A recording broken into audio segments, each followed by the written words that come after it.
Voices for Justice is a podcast that uses adult language and discusses sensitive and potentially triggering topics, including violence, abuse, and murder. This podcast may not be appropriate for younger audiences. All parties are innocent until proven guilty in a court of law. Some names have been changed or omitted per their request or for safety purposes. Listener discretion is advised. My name is Sarah Turney, and this is Voices for Justice.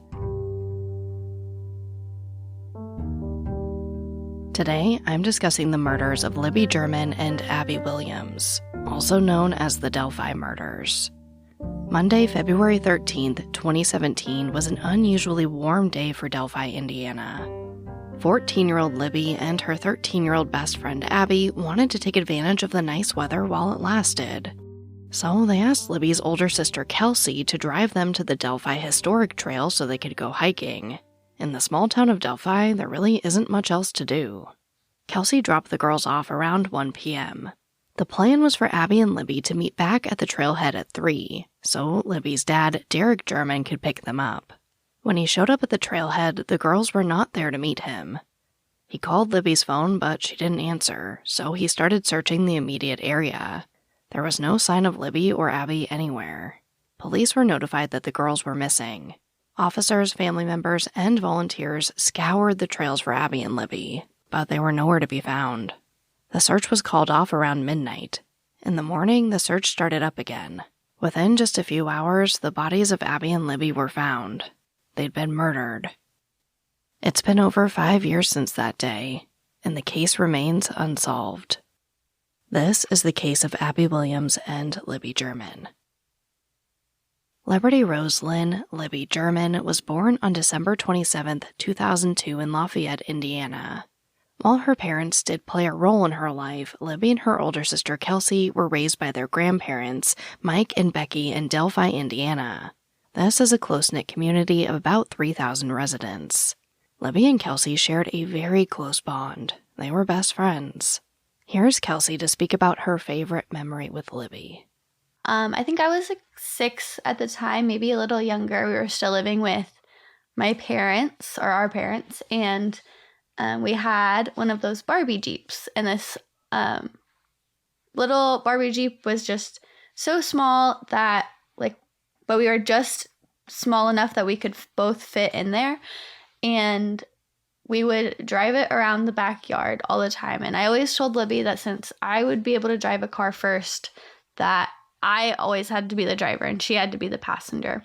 So we would drive around our backyard, going around the trees and around the house a little bit, just as far as my dad would let us get. And we would just keep going until we got bored of it and we would go do something else. And on this particular day, it was bright and sunny, and we had spent most of the day going in circles around this tree.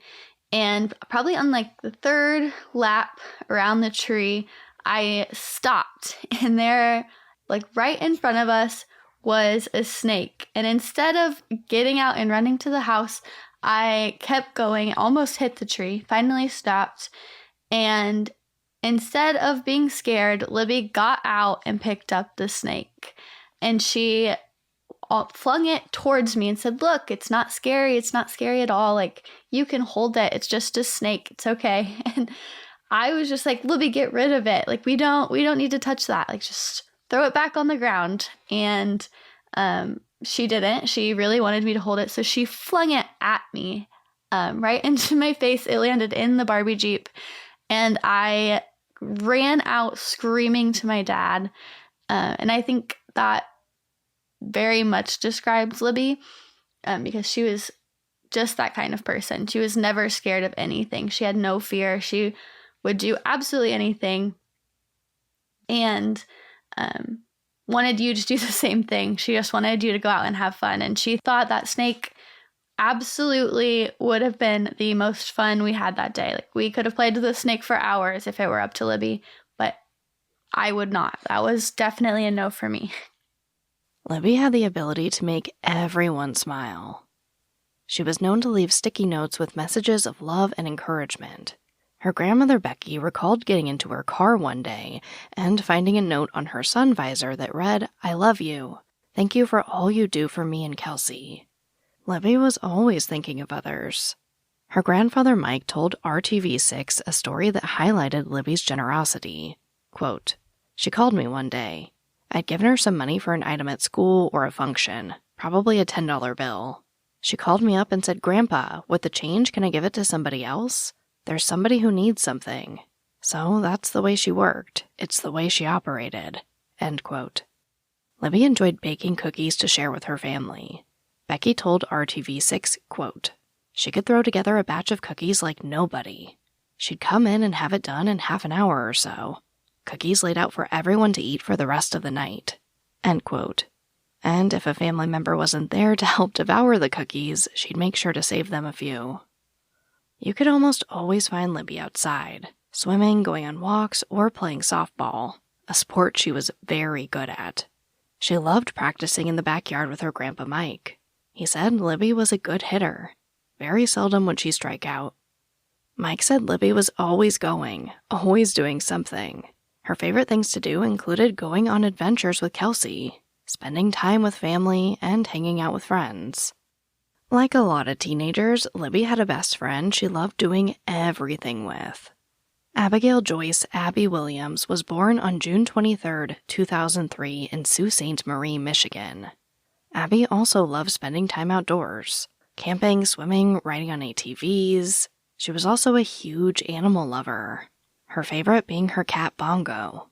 When she wasn't outdoors, Abby loved reading, photography, and crafting.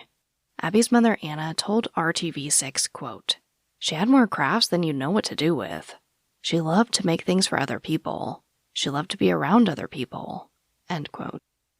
Prior to her death, Abby was knitting tiny, colorful hats for newborns at the local hospital. Kelsi told me that what she remembers about Abby is her always being extremely kind, but hidden behind Libby's door. They were always in Libby's room doing something, usually laughing a lot. In the fall of 2016, Libby and Abby started their 8th grade year at Delphi Community Middle School. The girls played saxophone and band together, and were both on the volleyball team. In January 2017, Libby asked Abby to join her softball team. After agreeing, Abby called her grandpa to tell him the great news. He promptly drove down from Michigan to take Abby shopping for equipment. He bought her some softballs and a matching bat and glove. Once Abby had everything she needed, she and Libby started practicing together. Anna said they were, quote, "set on taking over the world by softball," end quote. On February 12th, Abby went over to Libby's for a sleepover. It was a Sunday, but they didn't have school the next day. They spent the night making arts and crafts and painting nature scenes on canvases. They also practiced softball in the backyard. The next day, February 13th, was unusually warm for Indiana. It was like spring arrived early. Everyone was outside, wearing t-shirts, soaking up the sun while it lasted. So, Libby and Abby decided they wanted to get outside too. They wanted to go explore nature, something they loved to do. They asked Kelsi to drop them off at the Delphi Historic Trail. Kelsi and her grandmother Becky have said there isn't a lot to do in the small town of Delphi, so it's not unusual for locals to hang out on the trail. The trail leads to Monon High Bridge, an abandoned rail bridge that runs over Deer Creek. It's just one of those areas kids always hung around. At around 1 p.m., Kelsi dropped off Abby and Libby at the trailhead. The girls said they'd be back at the same location in 2 hours, so Kelsi and Libby's dad Derrick could pick them up. Here's Kelsi to tell us what she remembers about giving the girls a ride that day. We were having a snow makeup day, which is just a built-in day that we have off if there wasn't enough snow during the school year. So since school didn't have to be canceled, we just got the day off to spend at home. And so we were doing that. I actually had scheduled to work a little bit extra that day. So I planned on sleeping in and then getting up and going to hang out at my boyfriend at the time's house. And so I did sleep in. I woke up pretty late for me that day, and I was in the bathroom getting ready. Libby and Abby had been around the house. I'm pretty sure they stayed up all night laughing. I remember it was like midnight the night before, and they were still up, and I was about to pass out. And they had been outside working on Libby's desk. They were like painting it and trying to make it this new musically thing. They wanted it to look like black with like music notes on it. So they were working on that.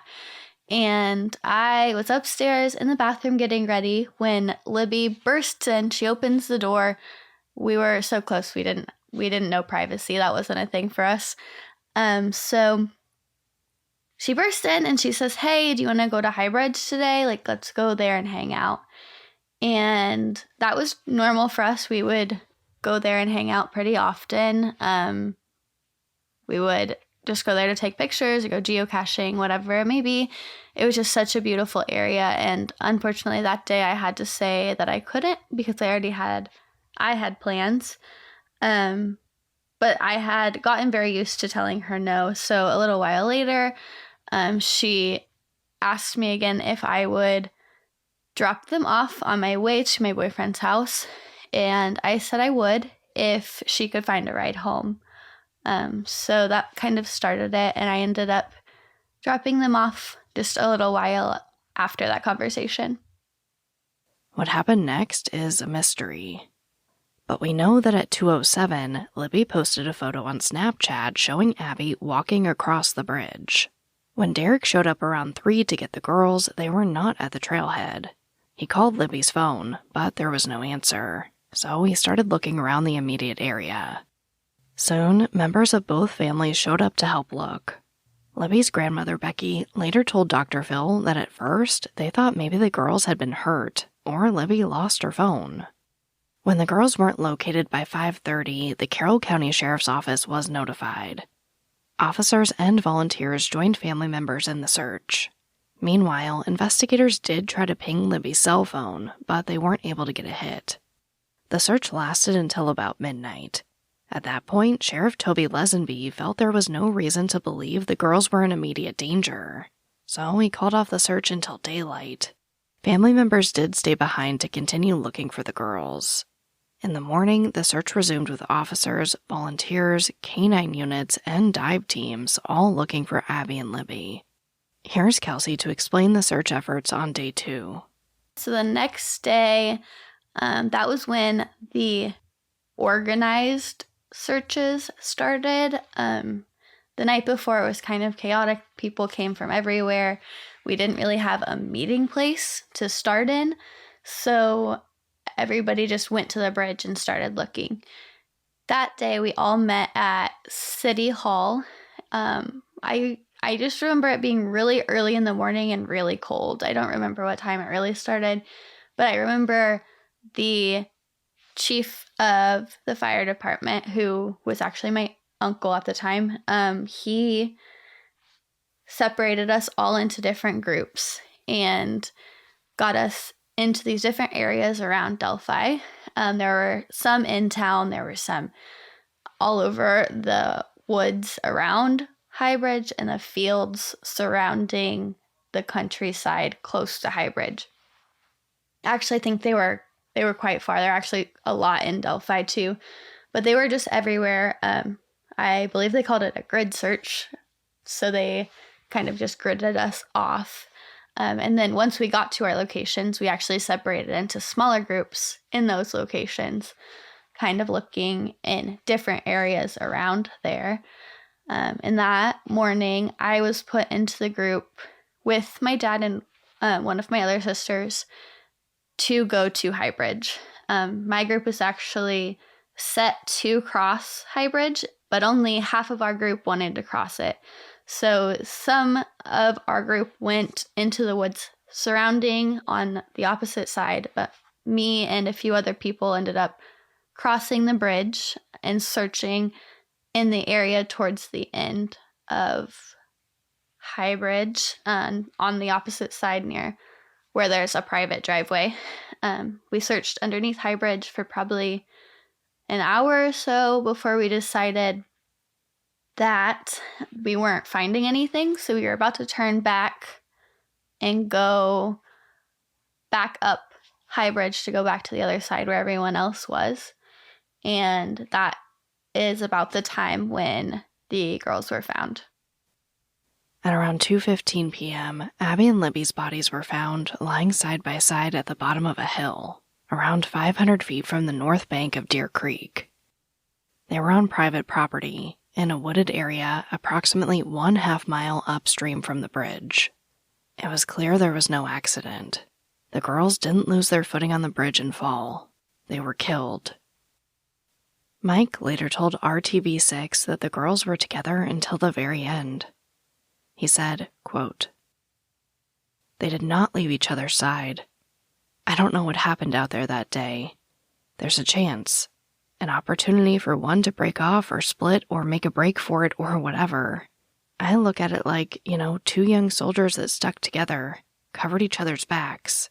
Two best friends, I wouldn't leave my best friend's side. Neither did they." End quote. For 2 days, the area around the crime scene was combed for any evidence the killer could have possibly dropped while walking around.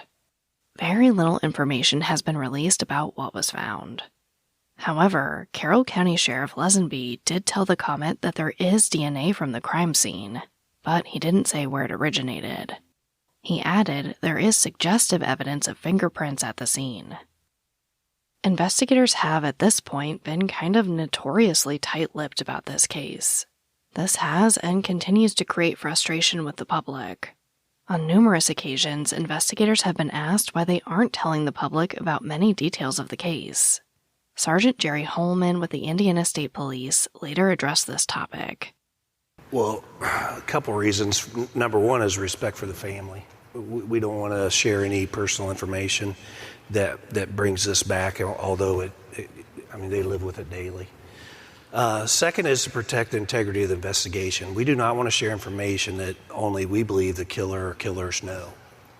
Because when we're interviewing those people, they know the details, we know the details. There's very few people that know every detail. There's some information that's been leaked out there, unfortunately, but we know the details. So we do get tips from, I'll say, false confessions, where somebody may say, "Hey, I was talking to so-and-so and they said this about how the crime occurred." And we can vet those out fairly quickly because of how they're telling us. We know the details. So we don't want that. It just makes the investigation harder. And a lot of people will tell me, "Well, you're not going to get this guy to confess. You haven't found him in 15 months or 16 months. We may not confess to me, but he might confess to somebody else. And if that person comes and tells me the details that only the killer would know, because we're not releasing it to the public, I would love to. I would love to give all the information out and let everybody conduct their own investigation off of the facts and not the information that some people share on social media. Social media is great, but it can be, like Ashley said earlier, it's very tough when people are doing their own investigations off of false information. So, but we just can't do it. By the night of February 15th, investigators identified a suspect in the murders of Abby and Libby. They'd gone through Libby's phone and found that she recorded a video of a man as he walked on the bridge. The FBI has described this man as white, quote, with a heavy physical build, wearing a hat, blue jeans, a blue coat/jacket, and a hoodie, end quote. Investigators released a still image of the man from the video and asked anyone who knew him to come forward. On February 16th, a home in Delphi was searched. A sergeant with the ISP, or Indiana State Police, told the media that the search was in response to hundreds of tips they'd received. It's unclear whose home this was. According to Fox 59, evidence was taken from the home, but no arrests were made. On February 22nd, 9 days after the murders, the identity of the man on the bridge remained unknown. In hopes of bringing in more tips, investigators released a very short audio clip of the man saying the words, "down the hill." ISP called Libby a hero for capturing the video and audio on her cell phone. And I couldn't agree more. I'm going to play that clip for you. It goes really fast, so please note that the words have been looped so you can hear the man's voice more clearly. Down the hill. Down the hill. Down the hill. Investigators say they believe the man used, quote, manipulation and intimidation factors, end quote, in order to force Libby and Abby to go down the hill where they were later found dead. HLN would later release that the man, now known as Bridge Guy, was with the girls at 2:13 p.m., the timestamp of Libby's video. He told the girls to go down the hill while they were on the south end of the bridge. As a side note, the owner of the property, Ron Logan, told RTV6 that the back end of his property, where the bodies were located, has steep embankments and rough terrain. He believed it would be difficult to make it to that location, let alone carry 2 bodies down. Logan said, quote, "For them to get from the bridge all the way to the bottom of the hill with that rough territory, they had to walk. You couldn't carry them in a million years, or drag them or drop them off. They had to walk." End quote. Obviously, the video Libby took is invaluable to this investigation. Investigators pleaded with the public to look at the photo, listen to the audio, and then take a moment to reflect if they knew this man. While investigators chased leads, Abby and Libby's families mourned. Libby's mother wanted to do something, so she put an orange light bulb in her porch light and vowed to keep it on until the murderer was caught. The sentiment quickly caught on in Delphi. By February 25th, community members were lighting up Delphi by installing orange light bulbs in their own porch lights. A local Lowe's donated 1,000 light bulbs, and the Delphi Lions Club offered them to the public for a free will donation, which was then given to the girls' families. It wasn't long before people across the country were joining in on the gesture. On March 9th, investigators held a press conference to give updates on the case. They said they were utilizing every resource the local, state, and federal authorities had at their disposal. They also dispersed information to 46 states using electronic billboards. Libby's grandfather, Mike, spoke to the media for the first time. This horrible crime has torn a hole in our families that'll never heal. It's the small things that seem to hurt the most. It's just natural to holler for them to come to dinner or in the mornings to get up and get ready for school. Then expect them to come through the door after school. The silence when we don't hear their voice. Our girls were excited about the upcoming softball season. Just the day before all this happened,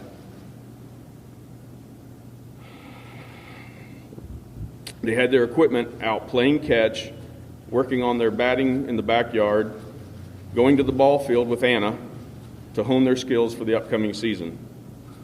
But they'll never get to play a single inning again. There are too many ways to count how our lives will forever be impacted to share here today. I imagine most people listening that have raised or are raising children know how kids can be. A phrase that was jokingly attached to Libby and our family, from asking her to pick up her shoes, her school backpack, her coat, her first reply would almost always be, "I will, in a minute." We joked with her about this all the time. I believe if she were able to speak, she would ask people, please give her the 1 minute she always asked for. To really study the picture and listen to the audio clip. Someone out there knows this person or persons. He's someone's neighbor, coworker, family member, friend, husband, or acquaintance. If and when any new information is released by law enforcement, please take another minute from your day to review all the information and help us collect the pieces of this puzzle. Both of our families are requesting everyone to please help Abby and Libby. By the end of March, investigators announced that they were scaling back as a part of a, quote, normalization process of the investigation, end quote. At this point, they'd received 6,000 tips and conducted 500 interviews. There weren't really any major updates until July 17th. That day, investigators released a composite sketch of the man on the bridge. The sketch was based on eyewitness accounts from numerous people who were near or on the trail on the day of the murders. By late September, authorities were fielding thousands of tips. Libby and Abby's families were doing whatever they could to spread the word about the case and share the sketch. They started a Facebook page and reached out to national networks for coverage. Before the end of the year, they were on Dr. Phil. But the holidays came and went without any answers about who killed Abby and Libby. In February 2018, to mark the 1-year anniversary, investigators held a press conference. ISP Superintendent Doug Carter spoke about how although a year has passed with no arrests, authorities were not ever going to give up on the search for the murderer. Investigators also stated they had interviewed thousands of potential suspects as a result of all the tips. Those interviews led them to arrest more than 20 people on unrelated charges. One of those people was Ron Logan, the owner of the property Abby and Libby's bodies were found on. On March 16, 2017, he was arrested on allegations that he violated the terms of his probation. These terms come from a 2014 DUI charge. So when he told investigators that he drove his vehicle on the morning the girls were killed, they saw that as a violation of his probation and arrested him. Another person arrested was Daniel Nations. Someone called in a tip about him after he was arrested for expired tags in Colorado on September 27, 2017. ISP investigators went to interview Nations because he'd been living in Indiana at the time of Abby and Libby's murders. Now, as soon as the people caught on that investigators were questioning someone, the side-by-side photos and speculation became rampant online. After interviewing Daniel Nations, police announced there, quote, had been no information developed to specifically include or exclude, end quote, him as the murderer of Abby and Libby. Nations was later extradited back to Indiana on unrelated felony charges for failing to register as a sex offender. He says he's been cooperative with the investigative efforts and allowed them to take his DNA. As of this recording, he has not been officially cleared as a person of interest. I mean, it seems like no one really has.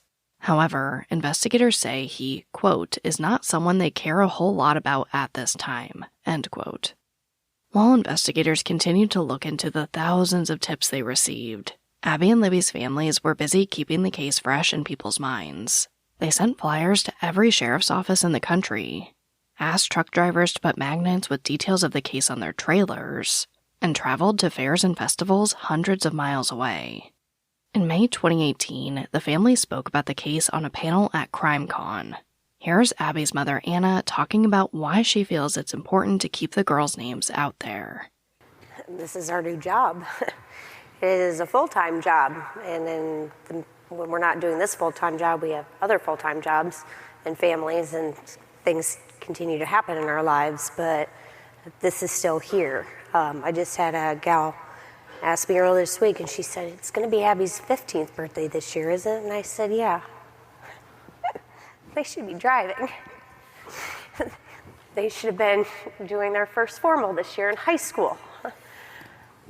They should have been doing a lot of things, but we're not. And one of the things that they had an interest in was actually forensic science, which was kind of an irony. Abby was looking forward to doing her freshman year and including forensic science classes. So for them and for her, we have to do this, guys. We have to find him. Here is Libby's grandfather, Mike, on why they will never give up. Every day, as I've said, and it continues, I walk down the hallway, see her picture, say good morning, and instead of hollering upstairs to wake two girls up, I only do one now. And then I start to get frustrated, is a way to put it. And I think the anger of the fact that she's gone, somebody's taken our girls from us, and that's what drives me. I have to find this guy. I'll do whatever it takes, go to whatever paces I have to go through. I'm not going to stop until we catch this guy, or I've exhausted every effort that I humanly possibly can. We owe it to the girls. We owe it to our community, our state, our nation. This guy's out there. The fact of the matter is there's a killer out there who's, guilty of a double homicide, and he's walking our streets. He lives somewhere down the road from somebody. And I'm going to keep going and keep handing out flyers and going on shows or talking to anybody who, I love when somebody says, I haven't heard about this case. Great. You're a person I need to talk to, because you may know somebody, and share it with your friends and your network of people, because somebody out there knows this guy. They know him. They may not know about the case yet. And as soon as they do, All they need to do is call that tip in. Like Jerry said, he has a wealth of network going on where they can check tips and leads and the information that's available at their fingertips. That's all we need is that little last piece of this puzzle. Give us this guy. A little less than a year later, in April 2019, ISP held a press conference where they announced a lot. After speaking with eyewitnesses from the trail, investigators realized that the man from the first sketch, the one released in July 2017, is not the murderer. They said the man from the first sketch is no longer, quote, presently a person of interest in this investigation, end quote. Investigators announced that a new sketch had been created, one that did depict the real murderer. This new sketch shows a much younger-looking, clean-shaven man. They say the man could look differently today than he did on February 13th, 2017. He could have grown facial hair or cut his hair, anything to drastically alter his appearance. Now, there's no debating that this whole new sketch versus old sketch thing is extremely confusing. Investigators did clarify that the new sketch was the man from the bridge seen in Libby's video. However, he was not the same man from the first sketch. Investigators also announced that they were looking for the driver of a vehicle that was parked near the entrance to the trail between the hours of 12 p.m. and 5 p.m. on February 13th. The car was parked near the old CPS welfare building. This is located on the east side of Country Road 300 North next to the Hoosier Heartland Highway. And then, finally, we get something more than just a still clip of this guy on the bridge. We get some video. Investigators shared a very short video with no sound of the suspect walking on the bridge. The hope was that someone would see the suspect's mannerisms and gait and know who he was. But they did note that the man is on a former railroad bridge, which has deteriorated, so he isn't walking naturally. They also released a slightly extended clip of the Down the Hill audio, which I'll play for you now. Downhill. Guys. Downhill. And we get another bombshell. ISP Superintendent Carter announced for the first time that investigators believe the killer has a connection to Delphi. Carter stated it's possible the man currently lives there or previously lived there, or that maybe he visits often or works there. Somehow he has a connection to Delphi. Carter also had a message for the killer. Directly to the killer, who may be in this room. We believe you are hiding in plain sight. For more than 2 years, you never thought we would shift gears to a different investigative strategy, but we have. We likely have interviewed you or someone close to you. We know that this is about power to you. And you want to know what we know. And one day, you will.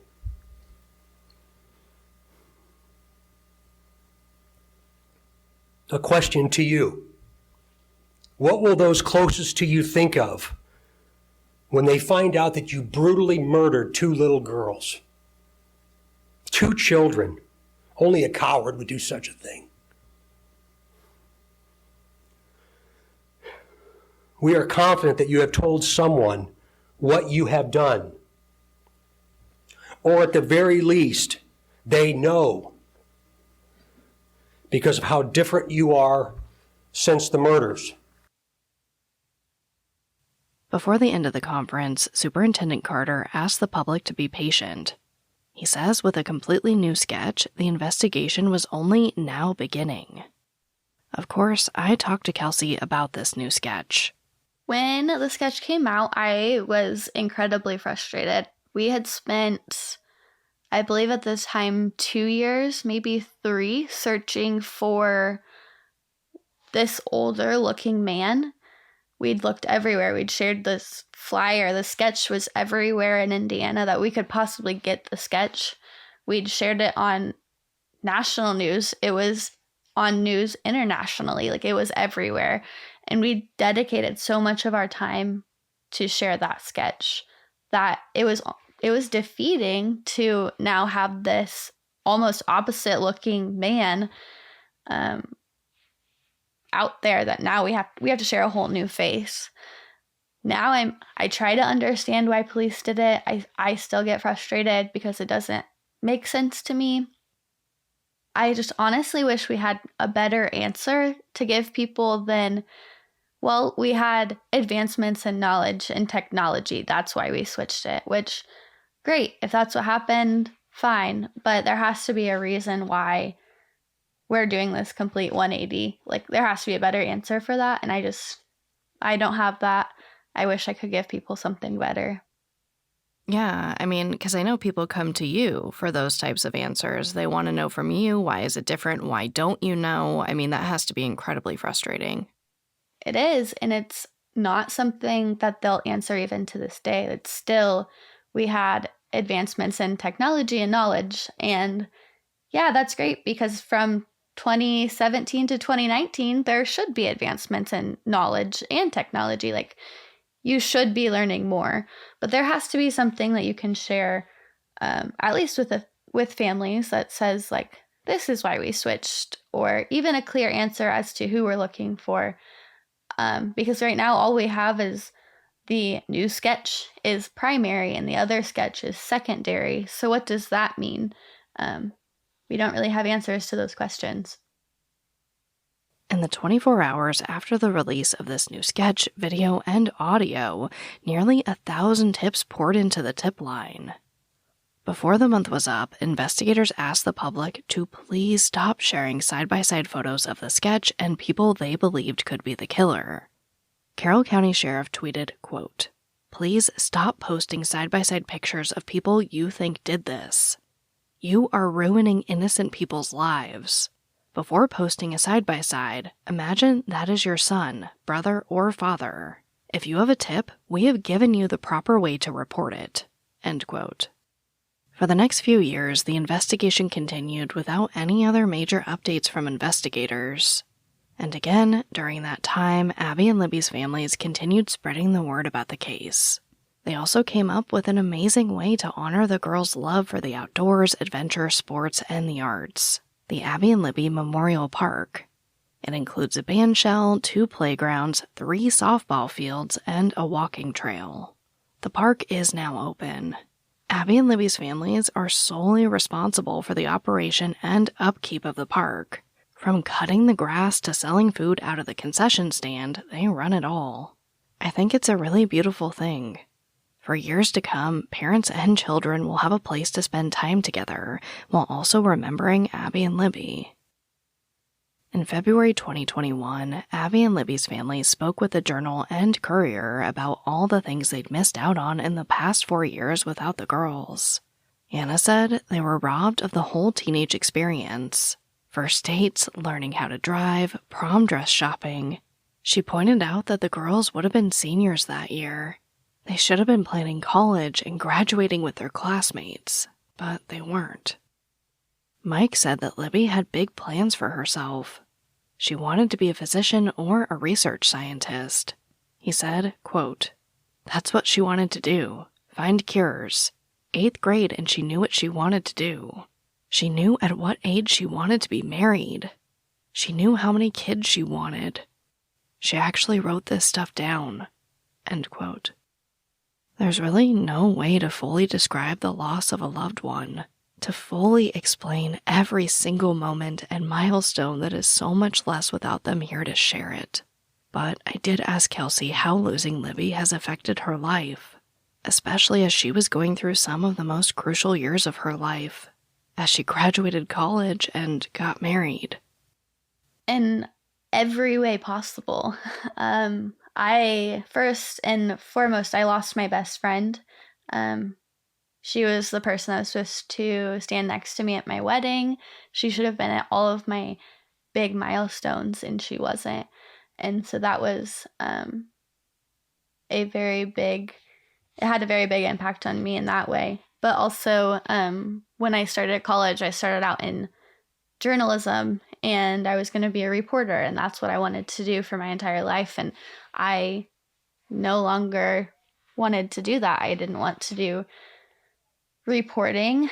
I didn't want to be a journalist because I'd met so many journalists that weren't great at their job, and that kind of changed the whole trajectory of where I was going down my career path. And now I'm doing something completely different. I get to work with family members and meet really amazing people that are fighting for justice just like I am. And so I think in every way I'm a completely different person because this happened. Yeah. And I do want to get into you changing your major in part 2, because I did the same thing, and part 2 is definitely where we'll get into all that. But I was wondering if you would like to tell the listeners about how you included Libby in your college graduation and your wedding, because I thought it was really sweet. Yeah, I did quite a few things really for to make sure she was included in all of the above. So on my graduation day, I put a picture of her in my cap, and before I went, I actually stood by my door where I had a picture of her and just stared at her picture and smiled, and said, "Look, we got to do another thing. You've got to walk with me down another aisle." So she walked with me at my high school graduation too, and now she got to walk with me at my college graduation. And when I moved my tassel over, I even said, Lib, we did it. I didn't do this without you in mind for one single second. And then at my wedding, I did the same thing. My bridesmaids actually got me and my grandma, they got me a tassel to put on my bouquet with a picture of Libby's face. That just was a reminder that she was walking with me on my wedding day. And we also had a memorial ladder so that I could go over and see and memorialize all of the people that we have lost. So Abby and Libby were both in our reception with us. We lit candles for them and made sure that they were remembered in every way possible. On April 19th, 2021, James Brian Chadwell was arrested after he kidnapped, molested, and attempted to murder a 9-year-old girl in Lafayette, Indiana. Very quickly, word spread around the internet that Chadwell could be responsible for Abby and Libby's deaths. When asked if they were investigating the possible lead, Carroll County Sheriff Lesenby said authorities were, quote, looking into him, end quote. A few months later, the Journal and Courier asked Lesenby for follow-up information about Chadwell. He told them, quote, no further comment on Mr. Chadwell or any other suspect will be afforded in the foreseeable future, end quote. But as 2021 was coming to an end, ISP announced something major. My name is Sergeant Jeremy Piers, the Public Information Officer with the Indiana State Police out of the Lafayette Post. While investigating the murders of Abigail Williams and Libby German, detectives with the Carroll County Sheriff's Office and the Indiana State Police have uncovered an online profile named Anthony Schatz. This profile was being used from 2016 to 2017 on social media applications, including but not limited to Snapchat and Instagram. The fictitious Anthony Schatz profile used images of a known male model and portrayed himself as being extremely wealthy and owning numerous sports cars. The creator of the fictitious profile used this information while communicating with juvenile females to solicit nude images, obtain their address, and attempt to meet with them. Pictured on your screen, you'll see images of the known male model and images of the fictitious profile sent to the underage females. We have already identified the male in these images that were used by Anthony Schatz. The male in the photo is not the person of interest in the investigation. Detectives are seeking information about the person who created the Anthony Schatz profile. Investigators would like any individual who communicated, met, or attempted to meet the Anthony Schatz profile to contact law enforcement by utilizing the tip email, abbyandlibbytip@cacoshrf.com. Please provide as much information as you possibly can. For example, when you communicated with Anthony Schatz, how you communicated with the profile, what social media applications the account used, and if Anthony Schatz attempted to meet you or obtain your address. If you have saved images or conversations with Anthony Schatz' profile, please attach them to your email. Again, if you have any information, please contact law enforcement by utilizing the tip email, abbyandlibbystip@cacoshrf.com. Thank you. Investigators were able to track the Anthony_Schatz account to Kagan Klein, a man in his 20s living in Peru, Indiana. He was ultimately arrested and charged with 30 counts related to the Anthony_Schatz account, including child pornography, child exploitation, and child solicitation. Klein later told HLN he had nothing to do with Libby and Abby's murders. However, he did admit to creating the Anthony_Schatz account. His purpose for doing so was to solicit child sex abuse material from children. Klein said he didn't want to meet any of the children in real life. He was just lonely and just talking to people. Here's how it relates to Abby and Libby. Klein told HLN that investigators have told him that the Anthony_Schatz account was the last to communicate with Libby before her murder. When asked if he talked to Libby on February 13th, Klein said, quote, "That's what the police told me," end quote. But Klein says he doesn't remember communicating with Libby. Klein also told HLN that he gave police a DNA sample and a hair follicle sample. He says he does not believe he will be charged in connection with Abby and Libby's deaths. In March 2022, the podcast The Murder Sheet gave local Indiana news outlet iTeam8 a court document they obtained outlining a 2020 interview between investigators and Kagan Klein. This is after his unrelated arrest. It revealed that Klein had been on ISP's radar pretty much since the beginning of the girl's case. Now, before I get into what was said in this interview, I do want to preface here that interviews, or really interrogations as this seems to be, in my opinion, are not perfect sources of information. It's no secret that investigators can and do lie to get people talking, to confess or falsely confess. It's also worth noting that investigators were not under oath during this interview, so I personally take this and all interrogations with a grain of salt. But if these statements are true, here's what we learned from that conversation. Kagan Klein was not the only person with access to the Anthony_Schatz account. 2 people had access. Investigators tell Klein, quote, "Regardless of what you say, there are 2 different authors of those messages. They're not both you. They're both your devices, but the phrasing is different. It changes. It's not the same person. So we know we have multiple logins from Snapchat. We have 2 different people using Kick Messenger, talking to people from your residence," end quote. It's worth noting here that Kagan Klein did live with his father before his arrest. Klein admits to being in contact with Libby. The investigator asks, quote, "You admitted that you talked to her for a few hours at a sleepover, and then you blocked her because she was annoying. You remember that?" End quote. Klein confirms, but later states he doesn't believe he spoke with Libby. Investigators also say that Klein was conducting, quote, "nonstop searches of the Delphi case," end quote. He also searched how long does DNA last. Klein responds and says he's not sure why he would have searched that, but possibly because his DNA was tested. They also discuss how he failed 2 polygraph tests, but as we know, those are extremely fickle and aren't admissible in court. In May 2022, the murder sheet obtained a search warrant related to Ron Logan and his home. While there was some information released about Ron Logan's statements and actions appearing to be suspicious to law enforcement, it also revealed some things about the crime scene and the case in general. The document explains that investigators believe whoever killed the girls likely got blood on their hands or clothing due to the vast amount of blood the girls lost. It also explains that it appears that a piece of clothing from one of the girls is missing, possibly taken as a souvenir of sorts by the person or persons responsible. It also appears that neither of the girls seems to have put up a fight.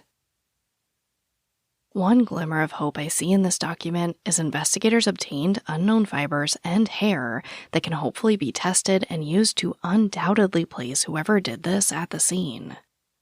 Now, although many people have been looked at as possible persons of interest in this case by law enforcement, and the internet could probably name 100 more, it seems the court of public opinion is mostly tied between Ron Logan and Keegan Kline somehow being involved. Ron Logan maintained his innocence until he passed away in 2020. Many people have reached out to Keegan Kline as he's awaiting trial for his unrelated charges. Some have spoken with him. He continues to deny having any involvement in the murders. And that's basically where the case is today. This, of course, is a brief overview.